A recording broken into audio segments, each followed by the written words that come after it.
Has your Amazon business plateaued or even decreased lately? What's it going to take in 2026 to get back to growth? Today, we talk to three expert mentors to talk about what you can do in the areas of advertising, creative, and analytics, including how they already increased the brand so much that he ran out of stock last week. How cool is that? Pretty cool, I think.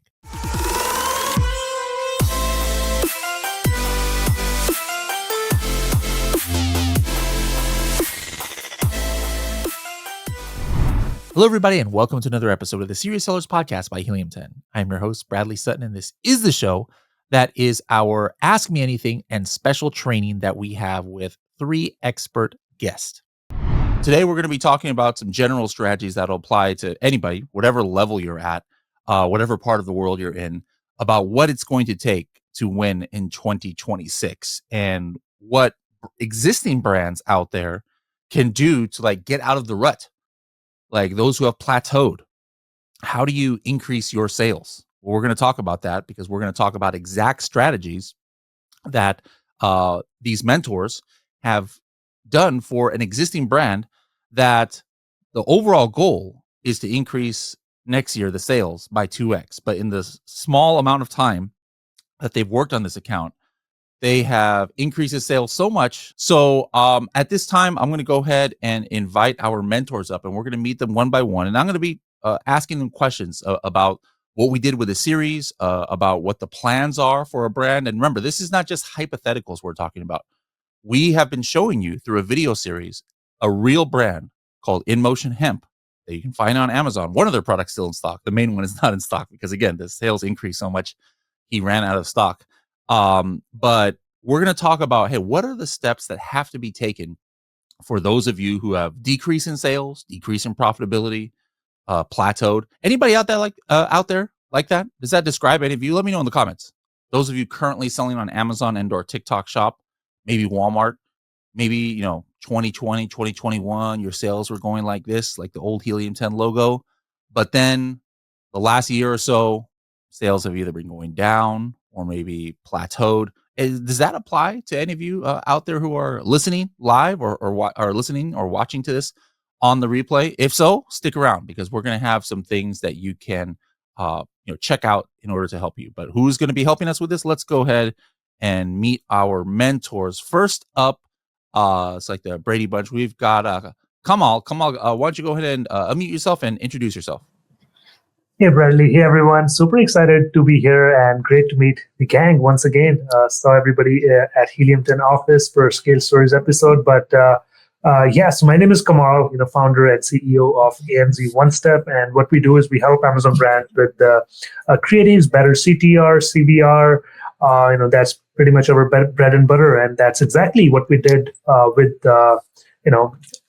David from Scale Stories episode number 4. So excited to talk about that as well.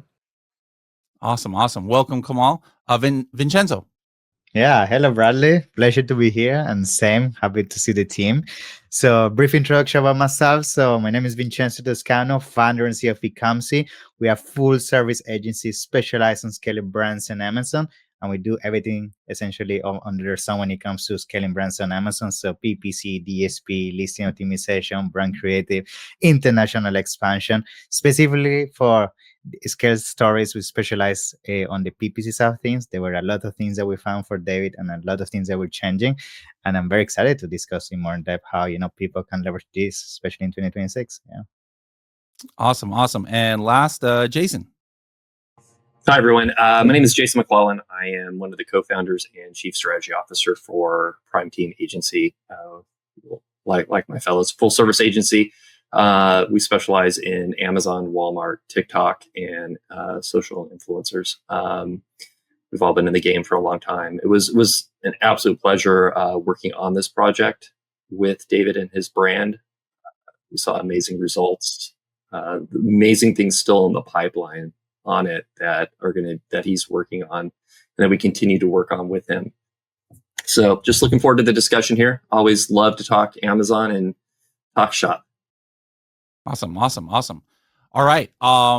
Let's go ahead and going to Kamal. The first thing I wanted to ask you, when you met David and his In Motion brand, what was the biggest glaring hole that you can remember where you're like, how is this guy already a six-figure seller and he doesn't have this? Man, this is really gonna help him out. Do you remember anything?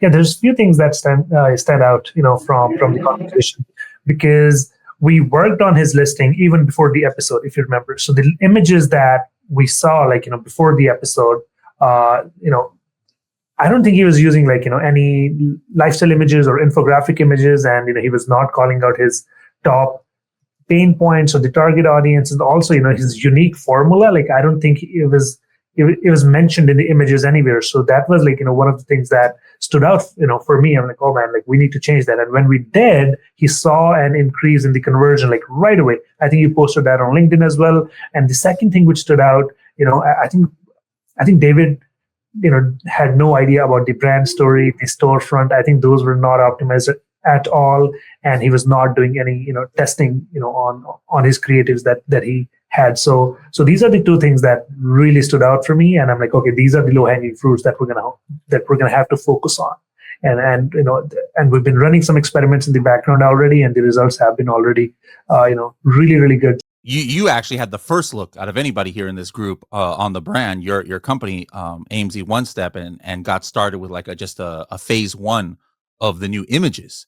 And it wasn't like his images were absolutely terrible. Like they didn't have a white background, or it was blurry or something like that, or he only had one image. And, obviously there are some people like that out there. So I mean, it was professionally done, but professionally done maybe 5-6 years ago, and hadn't been refreshed. And just that one, move where it was only phase one, just to like test out what would happen in changing the A plus content, changing the main image. These things had a profound impact on his click through rate. And his one hero product, which by itself is a six-figure, product per year, sells about, 30, 20, or at the time it was selling about 15 to 20 units a day. The click through rate increase. I have the data in the episode, and also it's on my LinkedIn, like back when I first found this, but I forgot what it was. But it went from like 12% to 18%, and so that might seem like, okay, well, 6%, click through rate, numerical click through rate increase. Like, is that really going to have an effect? But with the conversion rate staying the same or getting better, also, in the click through rate just going from 12 to 18. We had done the math that one move, which wasn't even final, like we're still working on the images, was going to increase his sales on that product over a year by $20,000. All right, so this is just gives you an idea about what we are going to hopefully be able to do with this brand, the very first move we did. And so for those of you who have been selling on Amazon for 3-4 years, even 2 years, have you looked to see how the industry has matured, has changed customer behavior? It might be time to update your images now with AI and things. It's something that you can perhaps do a little bit more often than before. We're like, okay, I'll do that every 5-6 years because that's all I can afford. Studio session might cost $2,000 or something like that, and you're like, you can't be paying that every 2 months or 6 months or something, just to keep up with the times, right? But now you can see what kind of big effect it has. Vincenzo, what about you on like the advertising side? Do you remember anything that he wasn't doing, or something that didn't look great? And again, there, I know there are sellers out there who had bad images. Like I said, there are sellers out there who maybe aren't even doing any advertising, or have just some like no strategy, just have an auto campaign. This guy was not that. Like he had something, but what was the big improvement you think that he could have made? Yes, I would say the first one that automatically caught my eye was the fact that he was leveraging a lot auto campaigns. That's usually kind of a red flag for me, because of course auto campaigns are good for exploration and discovering potential keywords that you might not find by using Helium 10 or brand analytics. But at the end of the day, they are usually not campaigns, the type of campaigns that built for scale. And what I found with David, that he had a lot of keywords on his auto campaigns that they were consistently essentially making sales, right? They were consistently converting. He had actually very good ACOS, but some of those campaigns were also spending a lot of money on keywords and ASINs at the same time, that they were not profitable. And on top of that, there was no proactiveness when it comes to negating some of these keywords, and also making sure to the keywords who are moving to exact match campaigns. So I would say the first thing that essentially was done in terms of action is identifying that and make sure we went into isolation to make sure that we could double down on what is working and essentially remove the rest. Yeah. That was definitely a big one there, and he had a hemp-based product. So in the past, he didn't qualify for whatever reason of Amazon for things like, sponsored brand campaigns, sponsored display, video campaigns, because that's under sponsored brand. But we found that he does qualify now. And so that was something that he could get into. And so again, this is an established brand. This is already a 6-figure seller. Some people might think, okay, I'm successful. There's no more room for increase, but no, there is definitely room for increase. Let's bring Jason to the stage. Jason, what about you? What maybe on the SEO side or operations side, like things about his listing? I remember there's a couple things you noticed right away as soon as you saw his listing. And it was funny. I even had subsequent talkings with at least one listener from the episode, and we got a really good one on virtual bundles. And I'll come back to that one. The really thing that really stood out to me was just kind of taking a dig in and looking at repeat rates, really understanding the customer lifetime value from that and making sure that we're aligning a strategy. Then kind of taking a deeper dive in through Product Opportunity Explorer, kind of seeing what were those 96% of keywords that are driving sales for the product niche in which he operates on, and then further kind of looking at what those competitors were in that niche. And then like a side one, even a couple of days ago, I was talking to a listener who was just asking more about virtual bundles, and I think that was really interesting, looking at how we can take up, as we discussed, taking up more free space and education of whatever products you have to offer, and educating the consumer on that and trying to do incremental sales. Because the bottom line is like, what are we trying to do? We're trying to scale more sales, and that was just a quick down and dirty way to do it. Yeah, absolutely. So this is again a brand that was doing well, but we were like, it can do better. And I bet that might describe a lot of you out there. Some of you might be like, no, I'm not doing well at all. And my sales are just tanked, and that's fine. But if you're already doing 6 figures, you're already doing 7 figures, odds are there's still room for improvement if you're open to listen to it. And this brand owner, David, definitely was, and he opened up his account and was able to take constructive criticism on it. So that was very important. Now, let's talk about the some more of the plan going forward. Like Kamal said, we're like in Slack every day talking about this brand. Kamal, what are some of the things that we are working on and that we are going to work on as the month or so goes on? Okay, so there's a lot in the pipeline. The first thing that I'm doing right now, I'm running some experiments on his main image. And the first week, 45% additional sales that we saw. So I'm going to let it run for like next 4 to 8 weeks, saw significant evidence that the new main image is better. And we're going to keep doing that. Because I do have some other ideas, because on his main image, for example, there's many options that we can call out. Like, it's made in USA. I think that's a big feature. We can call that out.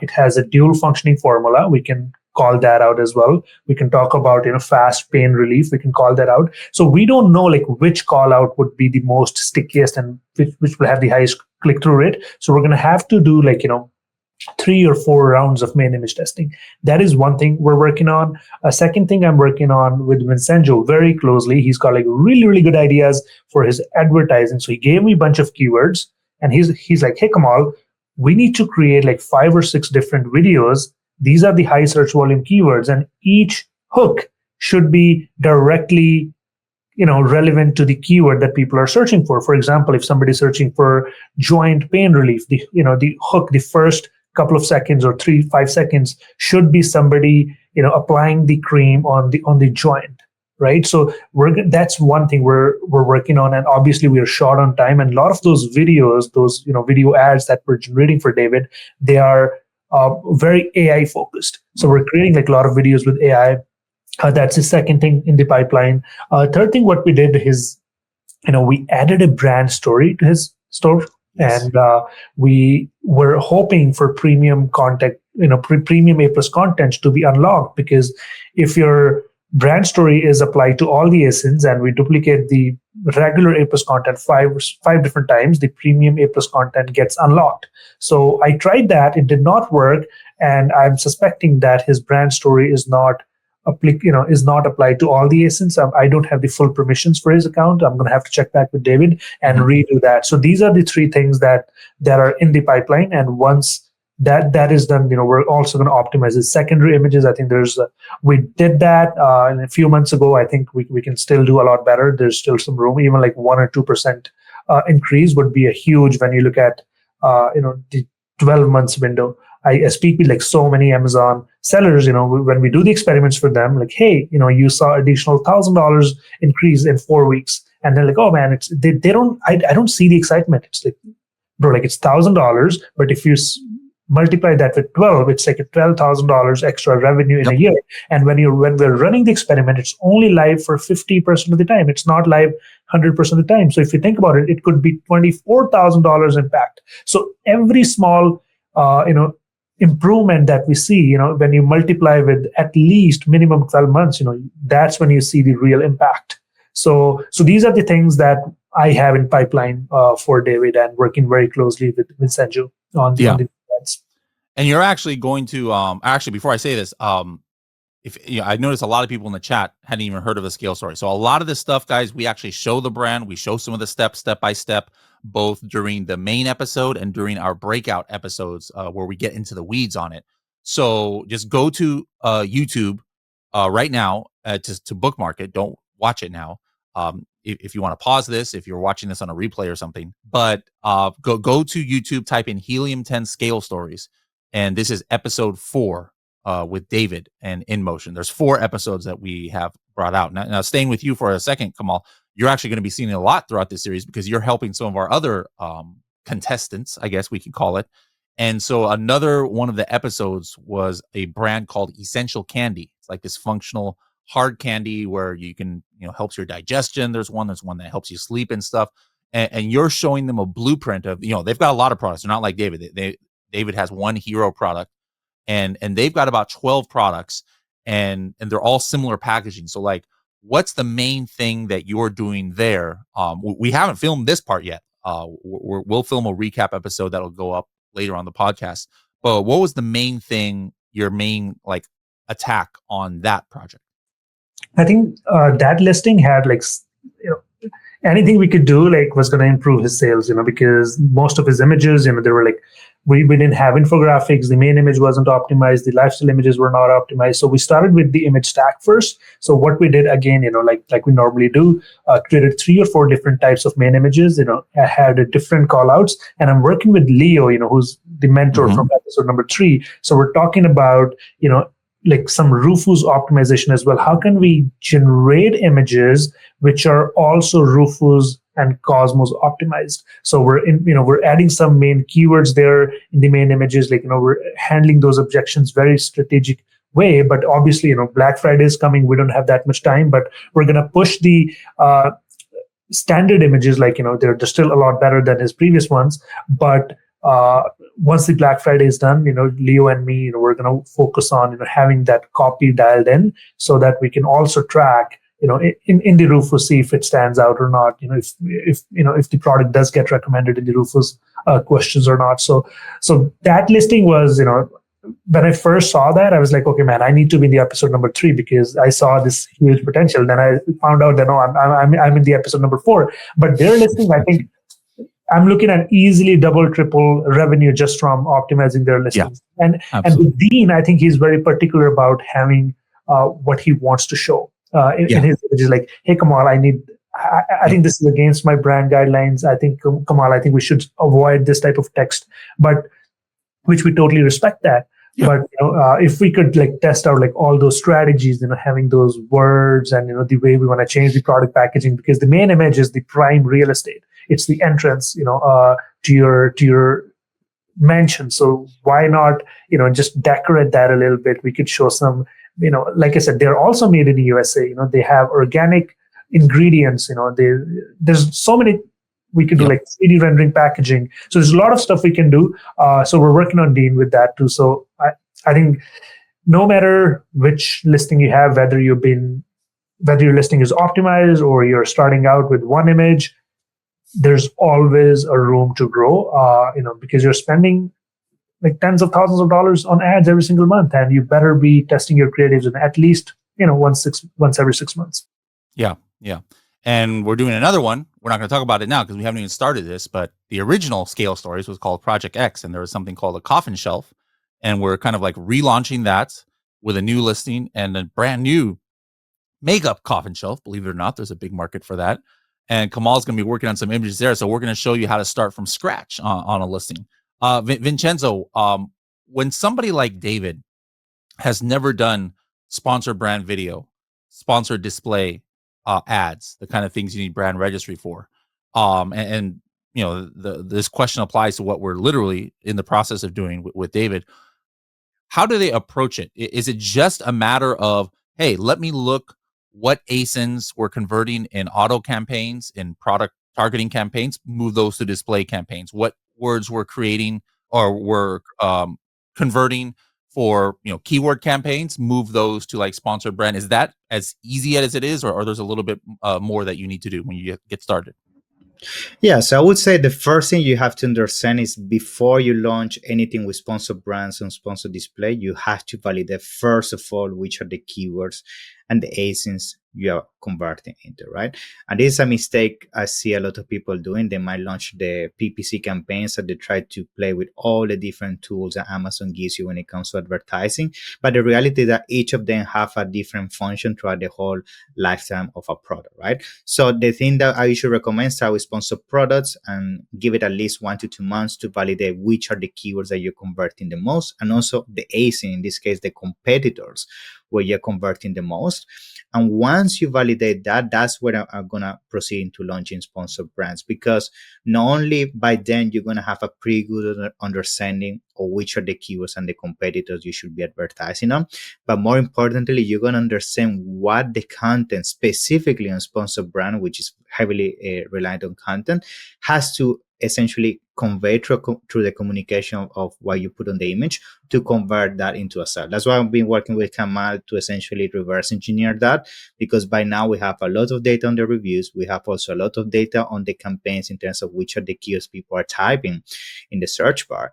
And we'll reverse engineer what are some of the emotions we have to trigger on that video, on that banner, to essentially convey the client into thinking our product is better than the competition, but more importantly, it's going to solve an issue that nobody else right now is solving into this specific niche. So that's the thing I usually recommend in terms of a plan of action. And just to double down on sponsored display, it's good that you mentioned that. I think for all of the people right now watching this live, I think sponsored display, I feel, is such a underutilized type of advertising as well on today's age.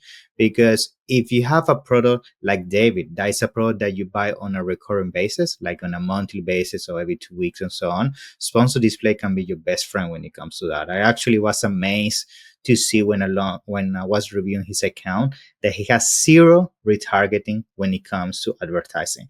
And it's actually such a wasted of opportunity, because this is a product that if you like and you're constantly suffering from pain and you need to buy on a recurring basis, if you don't re-engage with the client, most likely the client might buy another pain relief product because they have a better price point or they are doing aggressive strategies when it comes to advertising, and you're just losing essentially that second sale, which is where most people actually make money in the lifetime value of a consumer. So I think sponsored display is something that a lot of people should focus more, especially if your product is of that nature. And more importantly, not only for retargeting, but also attacking our competitors. Like, I feel sponsored display video campaigns, the ones that appear under the bullet points, are so powerful.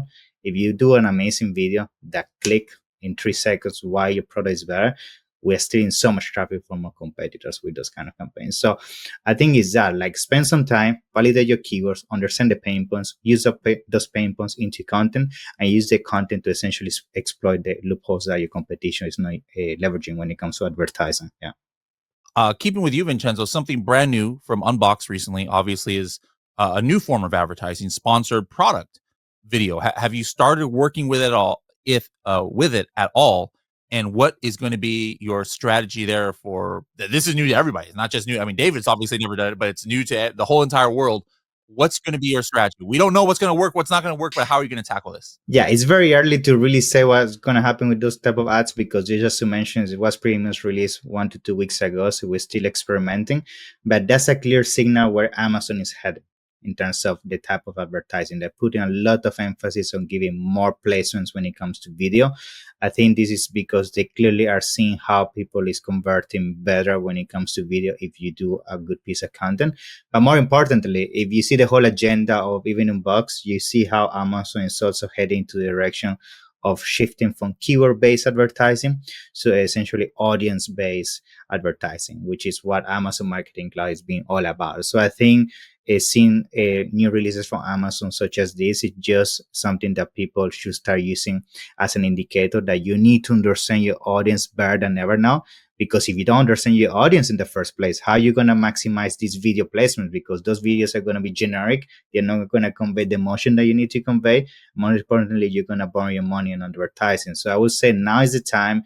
Use all the tools Amazon gives you essentially, and also with Helium 10, reverse engineer what people is saying in the reviews, reverse engineer your niche, reverse engineer which are the keywords people are going for, and use that as your foundation to create your avatar. And then you're going to use the avatar essentially to create a content that can speak essentially the language of the consumer and maximize your conversion when it comes to advertising. All right, switching over to Jason now. One of the things we implemented, but you noticed some things about his LTV. Like he had some pretty darn good LTV on returning customers. And so if somebody has a product that can or is subscribe and save, what are some of the things that you were doing for David or just in general that somebody could use in order to either hook them easier or to get that LTV up for a customer? Well, that's a great question. I think there's like a wide variety of things you can do. I mean, the immediate first comes to my mind is really focusing on what is that advertising strategy. Start analyzing how you're allocating your advertising dollars. Look at what your percentage of spend is, the percentage of sales, percentage of repeat rate. Kind of take a look at what your CAC is and your CPCs. Very data centric on it. Explain what CAC is for those. Cost of acquisition. So how much is it costing you to acquire that new to brand customer? Depending on where you are in your life cycle, I can figure like on especially the advertising what lever you have the ability to pull. I think as Vincenzo was talking about, sponsored display is it's kind of the poor man's DSP at this point. And what's really incredible about that ad asset type is now they're kind of taking the cookie jar down on that and allowing you to actually look at click through, not just Amazon attribution, which is really wide on that. So you kind of actually get a really good view into actually how well SDs are actually performing. And as Vincenzo said, is everything's becoming audience based. You got audience based on Amazon advertising side. You got audience based on Amazon Seller Central side. Different data sets overlap just because there's some core demographics on them. But really starting to understand those audiences and understand those audiences that are buying those high repeat rates, starting to then really lean into them more, understanding customer sentiment on those high repeat rates, trying to push them a little bit more, resonate a little bit more.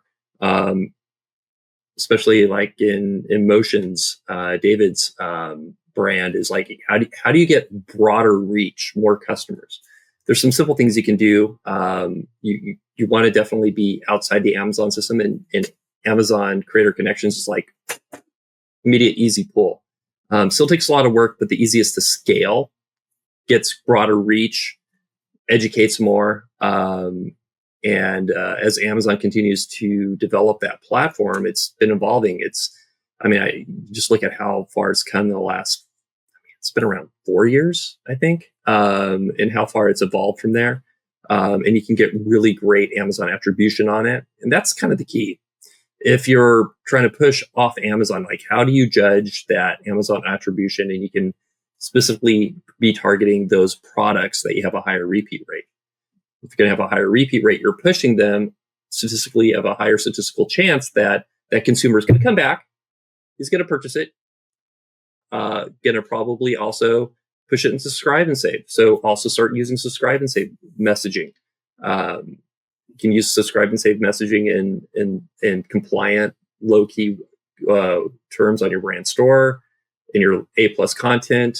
You just kind of want to drill it in, seep it in, especially once we're going to audience base on both sides. You can start targeting those audiences who have a high propensity to buy your products, who are not in subscribe and save. And then there's always DSP. You go up that one extra level and you really create these really fine tunes, and you have this full funnel approach of acquisition to retention to subscribe and save. And you're moving along that funnel. And just keep pushing it.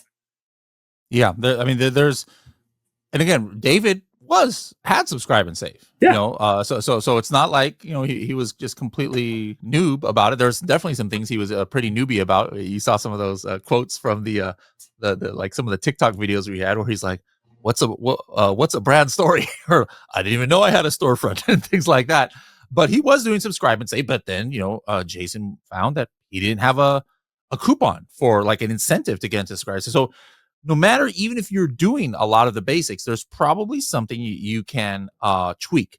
We have a question for Kamal here. This is from Kathy. She said, I think someone mentioned if the product is made in the US or perhaps even designed in the US, could this be part of an image? I mean, obviously, I think anybody would understand that that's something that could be part of a lifestyle image, but probably her question is about like maybe on a main image.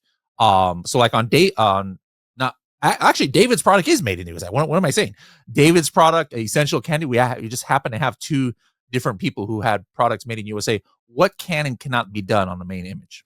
Okay, I think that's a really good question. So when we say that add this to your main image, we're not saying that add it on as a graphic or as an infographic or as it on the white portion of the image. So that's a big no-no. That image will not be accepted. So just to be clear, when we say like you can add callouts on your main images, we say that you can add it on the product packaging.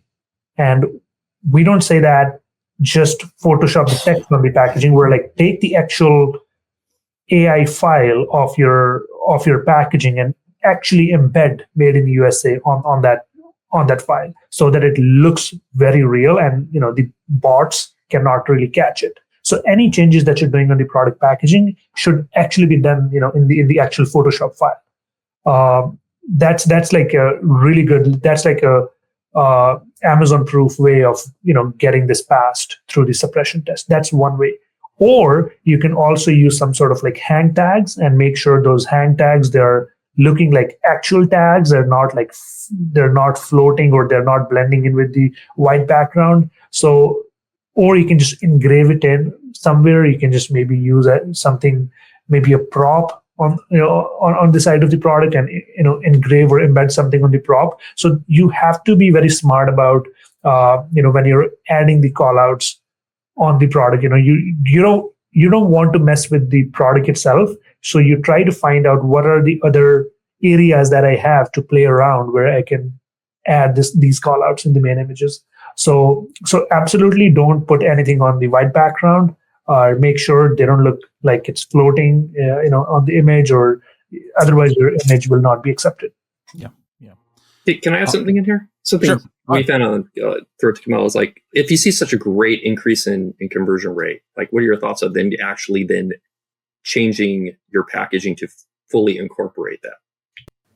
Absolutely. Yeah. If your Amazon is your main engine, right? If it's like the main driving revenue factor, then it's a great test, because you're optimizing for the Amazon click-through rate and conversion rate. Right? So you can, if you do crack the code on like the actual design, you can actually change the entire packaging in the next shipment. That's absolutely a great idea. But if you're also selling in the retail or like other marketplaces, then it's kind of a question that you want to make sure that is your packaging also optimized for the retail shelf?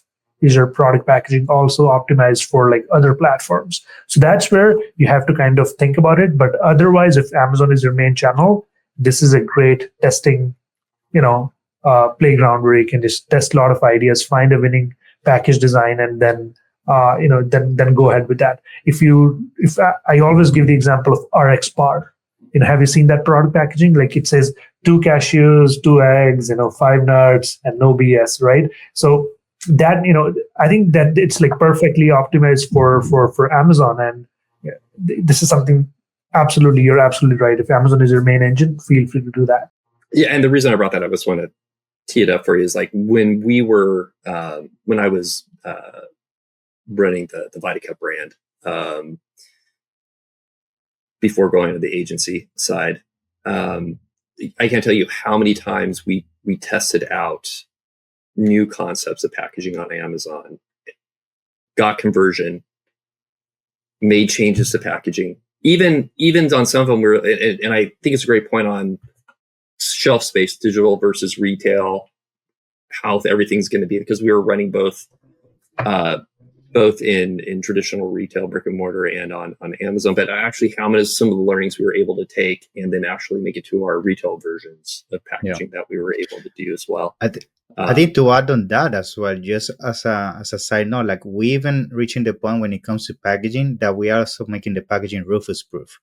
So, for example, we have instances where, let's say we're launching a water bottle and we want this water bottle to only be focused on people do hiking.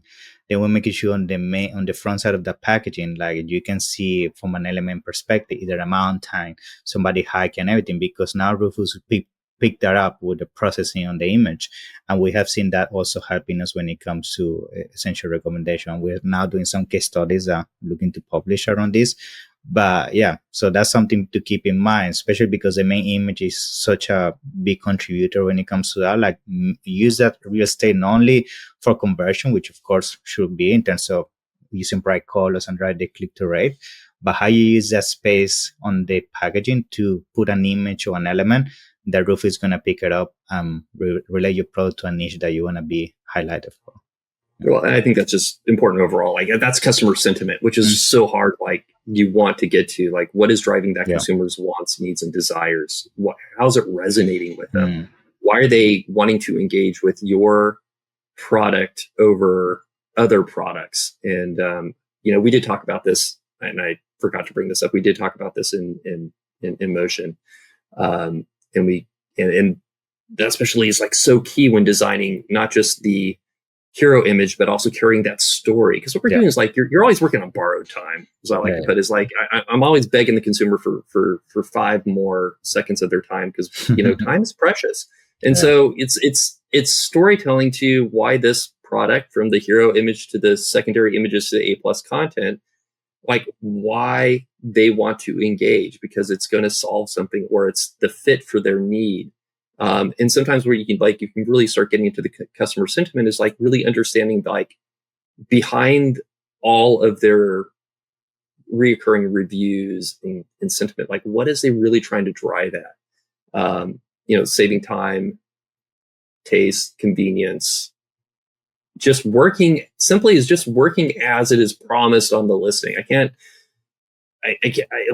thinking over the decades of how there's such a disparity there. Like people promise the world, and then you get something that is just cheap, and they got what they got. They bought the cheapest item at the best, that had the best bells and whistles that on the listing content that they thought, and it just was so off. Yeah, of course. The closer you are to the customer sentiment, also that's going to improve your reviews, because if you are delivering the most accurate product to their needs, which they're asking on Rufus, for example, now the probability of 5-star reviews is higher than what it used to be. So it's a win-win on all fronts, Exactly. I got a question I can answer here from YouTube. Top Fine Review says, is Atomic, which is now called Helium 10 Ads, available for Platinum? What are some strategies to maximize spend? So it's called Helium 10 Ads. Now it is available for Platinum, but I would only recommend it if you're like maybe advertising spend at the Platinum level is above like maybe $10,000, $15,000 a month, because the part of ads that is available at Platinum is our AI advertising. And it's really designed for larger spenders. For the rules base, where you can just control everything on your own, that's available at Diamond and above, and at no extra cost. So I would highly recommend that. And then the strategies, we've got plenty of them, but It's just making sure that you set up your rules for your keyword harvesting, your negative matching, your pause targets in order to maximize that spend that you are making, that you're not wasting the spend. All right, we're going to close this episode with a top strategy for everybody, kind of like in what you guys deal with. So Kamal, top strategy as far as images or A+ content, videos, something like that anybody out there who's watching should be implementing for 2026. Okay, so experiment your image sequence. It doesn't cost you anything. It doesn't cost any time. Just test out different sequence. Sometimes, moving your fifth image to the second one could help you increase in conversion. Okay, that's number one. Second thing, if you're a product founder, take a picture with your product. It, doesn't really have to be professional. Take a picture with your product. If you're a couple, if you're a family-owned business, take a picture with the family, with your product, with your cell phone, enhance with AI. For example, if we had one brand with the chicken supplement, and we showed them with AI, like all the chickens in the background. It just do these two things. It doesn't cost you any money, it doesn't cost you any time, and you'll see significant improvement in your sales. Vincenzo, advertising So / listing related. I would say the first one would be Amazon Marketing Cloud. Make sure you leverage that, because most of the brands we work with are doing it, and most of the competition. So you're going to be left behind if you don't. Second thing, have a look at your placements, understand how you convert top of the search, rest of the search, and product detail pages, and make sure you optimize based on conversion.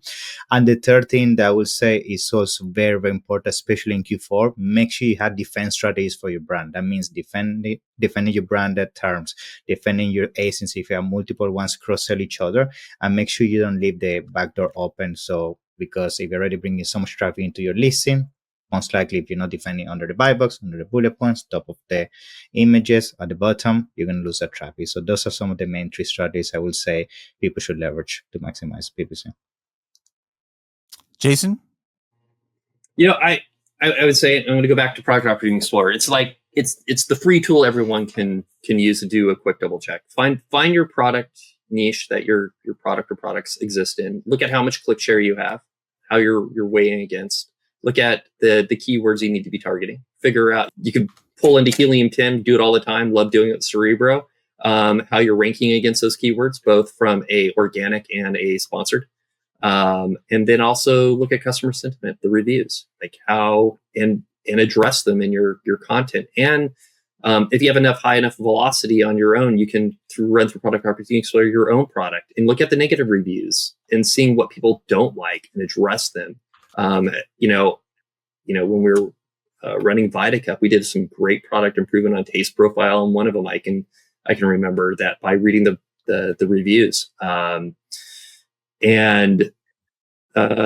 It's a free tool for everyone. Kind of equalizes the playing field. Like, no one has any secret sauce out of it that you don't. And it's just taking that knowledge and leveraging it from there. Awesome. All right. Well, mentors, thank you so much for all the time and effort you've dedicated during our filming and then off hours. We for a couple of months now, we've been in Slack. Again, everybody go to YouTube, type in Helium 10 Scale Stories, watch this series, get motivated, and apply what you learn, what we talked about today, what you learn in Scale Stories to your own businesses. Don't just be doing this for edutainment or edutainment. That's a fake word there, but education and entertainment together. Sure, it is, entertaining to watch this stuff, but actually apply it. Then it's actually going to mean something. That's what we want. I know I speak on behalf of the mentors. We don't want you just, looking at these guys' good looks here on the show. We want you actually applying what you learn from them. So thank you again, Vincenzo, Kamal, Jason, for everything. Pleasure. And we'll see everybody else in the next episode. Bye now. Bye-bye.